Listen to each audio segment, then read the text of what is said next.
Hello दोस्तों, आज हम जानने वाले हैं एग्रीकल्चर के महत्वपूर्ण प्रश्न। फलों के अध्ययन को पोमोलॉजी कहते हैं।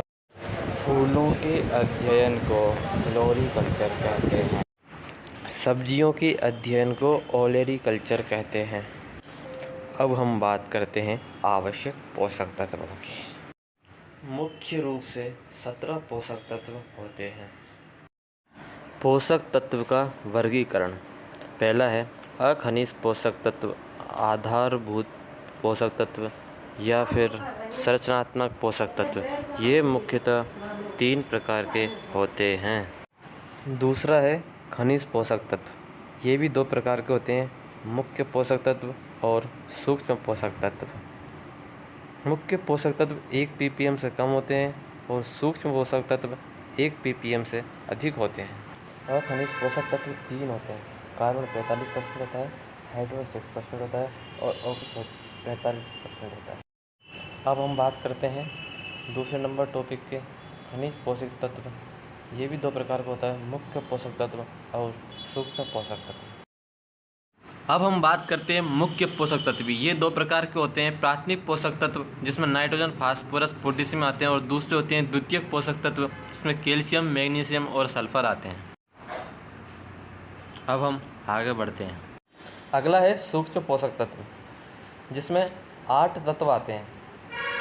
पहला बोरोन, दूसरा आयरन, तीसरा मैंगनीज, चौथा कॉपर, पांचवा जिंक, छठा मोलिब्डेनम, सातवां क्लोरीन और 8वां निकेल।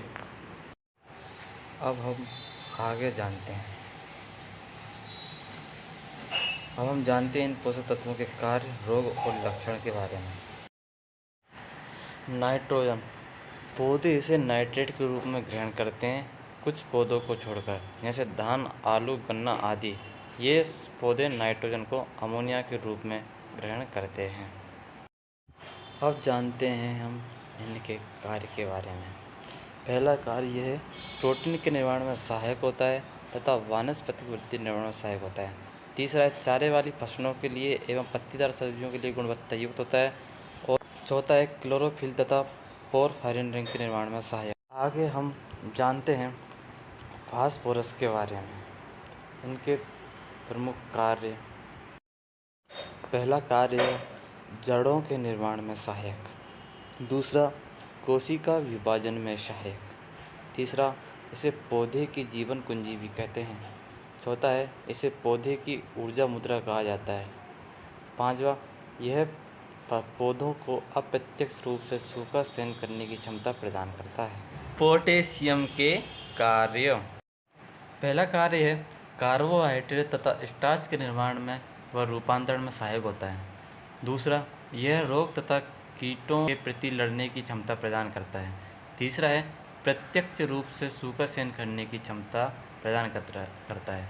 चौथा है, रंध्रों को खोलने व बंद करने में सहायक है। पांचवा है, इसे हिडन हंगर भी कहते हैं। छठा, यह लुक्जर कंजप्शन भी कहते हैं। अब हम जानते हैं इसे हिडन हंगर क्यों कहा जाता है, क्योंकि इसकी कमी के लक्षण पौधों में जल्द से दिखाई नहीं देते हैं। अब हम बात करते हैं द्वितीयक पोषक तत्व की, जिसमें कैल्शियम, मैग्नीशियम और सल्फर आते हैं। अब हम आगे जानते हैं कैल्शियम के कार्य। पहला कार्य है, यह कोशिका भित्ति के निर्माण में सहायक होता है। दूसरा कार्य है, कोशिका विभाजन तथा दीर्घीकरण में सहायक होता है। तीसरा कार्य है, कोशिका विभाजन के दौरान मध्य पट्टिका में सहायक होता है। और चौथा कार्य है, यह पौधों में शीर्ष भाग जैसे तना व जड़ के निर्माण में सहायक होता है। अगला पोषक तत्व है मैग्नीशियम। हम जानते हैं मैग्नीशियम के कार्य। इसका एक ही कार्य, वो भी बहुत महत्वपूर्ण कार्य है। यह मुख्यतः क्लोरोफिल निर्माण में सहायक होता है। अगला पोषक तत्व है सल्फर। सल्फर के कार्य आइए हम जानते हैं। इसका पहला कार्य है, ये तिलैनी फसलों में तेल की मात्रा को बढ़ाता है। दूसरा कार्य है, गंध तथा तीखेपन के लिए उत्तरदायी है।